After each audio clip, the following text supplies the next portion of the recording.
Can I interest you in an undefeated preseason? As if it matters that much. Regardless, welcome to another edition of the Bark Tank presented by Sugardale. I'm Andrew Siciliano. It is a winning edition of the Bark Tank as the Browns go 2-0 to open up the preseason with a win in Philadelphia this past Saturday afternoon. Coming up shortly, we'll talk to Browns quarterback coach Bill Musgrave because as we sit here and record this before the Rams preseason game at Huntington Bank Field, the Browns, as you know by now, have made their starting quarterback decision. Let's go back, however, to Philadelphia, which was Dillon Gabriel's chance after Shedeur Sanders had his the previous week to get out there and show what he can do. And he looked pretty good. Marched the Browns down the field on that opening drive. The key stat there, third down. 4 for 4 on third down. Was able to make up for some negative plays and keep the team and the chains moving down the field. And then Ahmani Marshall capped it off with a nice cutback touchdown. The undrafted rookie free agent, one of the guys to keep an eye on here. I don't know about the 53, but practice squad, the guy looks pretty good. He went back to North Carolina. Remember, he played at App State week 1 and looked good. Had the blitz pickup there to free Shedeur Sanders to throw his second touchdown and had the nice cutback for the touchdown in game 2 against Philadelphia. So Gabriel looked the part. Poised, moved him up and down the field. So both rookie quarterbacks have had their chances and both did the job. But Ahmani Marshall also looked good. On offense, Jamari Thrash came up big as well. Browns obviously trying to solidify that wide receiver 3 position with Judy and Tillman in those top 2 spots. Jamari Thrash, a 5th-round pick from a year ago, was barely on the field last year. When given opportunities this summer, he sees them. Talked a little bit this year or this week about the difference, honestly, from the pros to college or college to pros. He said that the different size football was an issue last year with just catching. Like the most basic, I got to catch the football. He worked on that in the offseason, and I think so far we have seen the results. So Jamari Thrash looked good. Defensively, listen, we've said this a lot, Nathan and I have during the broadcast, and we've said it during CBD and every other show we're doing here. Julian Okwara is a standout on this defensive line on the third team, and if the third team DL looks as good as it has, this defensive line is going to be an issue in the first, second, third, fourth quarters for any and every team that the Browns face this year. You know about the first team, right? You know about the guys on the second team. Julian Okwara is a guy that comes in, a veteran, guy that has 10 career sacks, and he keeps getting to the quarterback. It was his hit on DTR that caused the ball to go straight up into the air and gave KJ Henry a pick 6 the other way. KJ Henry, a former Eagle, right? Jim Schwartz talks about the A team to B team. There's a legit C team for this defensive line this year. They're coming at you in waves. And Julian Okwara is making some of the decisions hard to make on the back end of this roster. The Browns have great depth on that D-line. They made a move to alleviate some of the depth ahead of next Tuesday's cutdown day. Jawan Briggs was traded to the Jets for a future draft pick. Really want to tip the cap to Jawan Briggs, a guy that moved home to Cincinnati for his final season in college football, moved home with the family, tried to make a big push to get to the NFL, did so as a late-round pick last year with the Browns, worked his way up from the practice squad late in the season, got on the field in December, including back at home in Cincinnati where he made a play or two. Likable guy, a guy that worked hard, a guy that persevered, and a guy that now is going to get a chance, hopefully, and show what he could do even more with the Jets. Also had Isaiah Bond in here this week and on the practice field for the first time with the Browns. Excited to see what he can do. Maybe it's against the Rams, but definitely it should be early in September. He adds that speed element, and you need that speed element on the outside to the Browns wide receiver corps. All right, let's get to the quarterback decision. As you know by now, it is going to be Joe Flacco, week number 1 against Joe Burrow and the Cincinnati Bengals at Huntington Bank Field. A lot went into the process. It's been an up and down. It's been a horse race, if you will. But Joe Flacco, the old war horse, is the one that wins the race.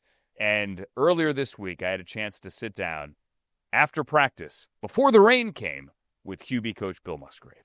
He is truly one of my favorite people on the cross-country mortgage campus, and this is the first time that Bill Musgrave is going to be a guest in the Bark Tank. Bill, welcome. Is this the first time? This is the first time, like, we've spoken clearly before, but this is the Bark Tank. Last year when Jameis, when he was in the Bark Tank for the first time, he actually barked. You're not going to do that, right? No, not today. But Jameis did. He did. Yeah. Yeah, good. Yeah, he went viral, too, like ranking Thanksgiving foods. Would you like to do that? Not today. Okay. But, I mean, I'll keep it in my pocket. We'll save it for Thanksgiving. By the way, you were mic'd up today out there on the practice field. Are you still mic'd up now? No. Okay. You got rid of it. Well, only one mic. One mic will do. We got to Joe Flacco after this long, winding road. Joe was named the starting quarterback this week. What was the reasons? You're out there every day. What were the reasons? Obviously, health factored, and that certainly changed the course of the competition. But what were the reasons that you saw that say Joe's the guy? Consistency. Joe's been there, done it. Tremendous body of work. And you said it about health factors, availability. Joe lined up day in and day out and put the work in. And that's a lot of life, not just sports, but being available and showing up for work, no matter what, day in and day out. I want to make certain that this is not misconstrued as a shot at anyone younger who couldn't stay healthy. Injuries happen. But the idea that the 40-year-old quarterback is the healthy one standing here, I don't know that anyone saw that coming, but certainly a lot of Browns fans are going, hey, 2023, let's recapture some of that magic. At 40, does Bill still have that magic? Well, I'm sure he does. He looks great out there at practice. I know he's going to prepare with all of his might to be ready for the Bengals. And he has this ability as well, I think, to put smiles on faces. He has this almost like lovable curmudgeon-y feel to him. You're smiling out just even thinking about it, and we see it when he is mic'd up. We see it in the Man Under Center here on clevelandbrowns.com. He can make people laugh. Yeah, I think he is authentic. He's just himself. He's not trying to be somebody he's not. Everybody leads differently and has different leadership styles, and if they're a natural leader, they just got to be themselves. Only thing worse than a guy who's not a true leader is somebody who fakes it and tries to be somebody they're not, and that's not Joe. When Joe was a younger player there in Baltimore, you can imagine the leaders in that locker room were probably Ray Lewis, Ed Reed. That was a different team. We're different than that team was back then in those years, but Joe is still himself, and really he leads a lot by example. When you watch Joe throw the football on the practice field and during the games, you'd follow him anywhere. You'd follow him into the desert looking for water without a canteen. The guy can throw the ball like only 4 or 5 guys who've ever walked the face of the earth. Well, let's talk about that, because you and I were talking a few weeks ago, and you said that you thought he still had a top 5, top 10 arm in the league. Bill, he's 40. Like, how does that happen? Isn't it amazing? Don't you think he's going to be like that grandfather on the beach that you see in about 30 years? He's 70, 75 years old, playing catch with his grandkids with the Nerf. But he kind of is. And just frozen roping the Nerf down the beach as it skips along the surf. Yes, he is that guy. Yeah. Now is my point. He's 40. I know he's 40, and look, we're both older than him. So, God bless him. He's still able to do this at 40. Yeah. But the idea that his leadership to me is almost like not that I don't care anymore, but he doesn't care what he says anymore, certainly. And you saw Shador when he sat down for Man Under Center last week with a huge smile on his face, saying he's almost like a second dad in the meeting room. I see him do things. I want to make him proud. And they're like, hey, look, I did it because I learned it from you. Yeah, that's completely accurate. It's good. Absolutely. Let's talk about the 2 young kids as well. Dillon Gabriel and Shador Sanders. They both had a chance to start.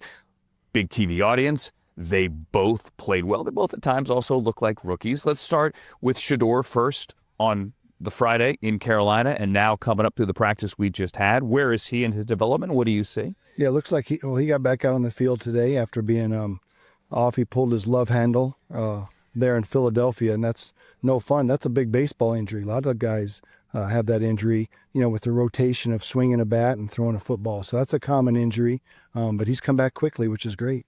In baseball, and sometimes even in football, you see that as a multiple weeks, sometimes a month, sometimes an IR injury. So to have him out here pretty quickly is certainly a positive. Yeah, so it's good to have him back. And I'm sure it was grabbing on him with every single throw today, but he toughed it out. Okay, and what do you take from Dillon's performance last Saturday in Philadelphia? 4 for 4 on third down right out of the gate there, showed some command, certainly. Yeah, he did a lot of things on the field that we see every day in practice. The ball comes out on time. It's accurate as all get out. Now, he pulled some rookie mistakes, throwing the ball on 1st and 10 late in the down when we were driving, we were on the 31-yard line.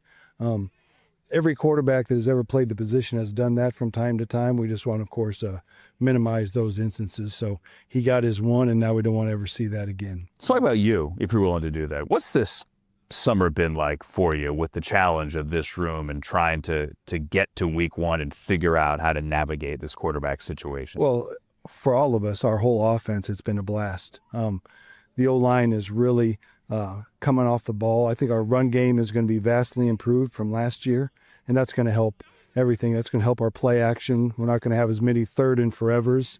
I think we're all really looking forward to that opening game with the Battle of Ohio. Have you enjoyed working with two young quarterbacks? Yeah, it's a blast. Both of them are eager beavers. They want to get this NFL football thing down so they can feel great about what they do for a living, and so it's a blast being around guys in that mental state.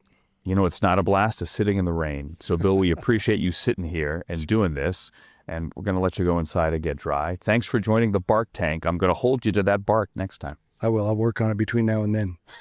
Thank you, sir. Love me some Bill Musgrave. That guy is hysterical. And by the way, shortly after we told Coach to go inside, it did really start raining. So, perfect timing from Bill Musgrave. All right, let's do What's Sizzlin', presented by Sugardale around the NFL. Let's keep it around the AFC North. That worked last week. Let's do it this week. First off, in Baltimore, a big scare there for the Ravens Wednesday in practice. Lamar Jackson got stepped on, had to leave practice.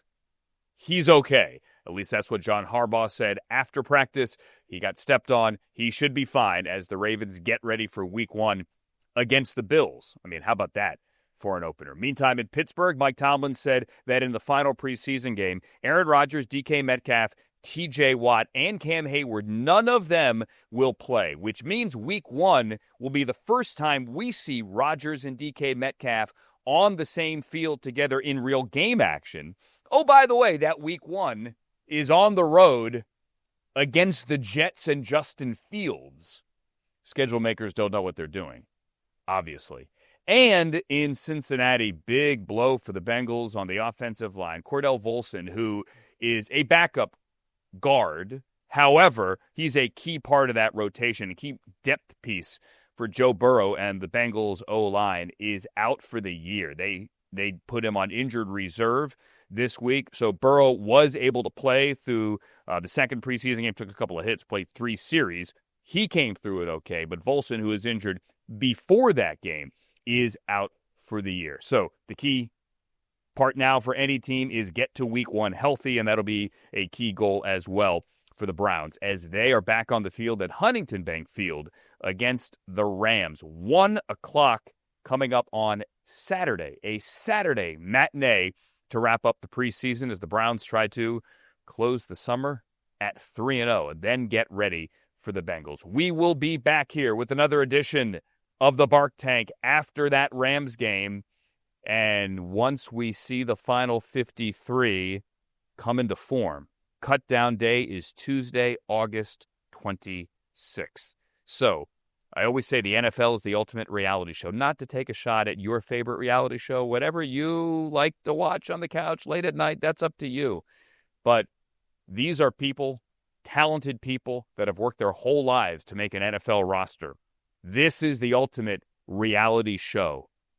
And if you get cut on Tuesday, it's okay. There's a practice squad, and there are always 31 other teams watching. That's why preseason football, despite its detractors, is pretty amazing. So we'll see you at Huntington Bank Field coming up on Saturday, and we'll see you for the next edition of the Bark Tank presented by Sugardale. My name is Andrew Siciliano in the home office, the real home office at the Cross Country Mortgage Campus. So long, everybody.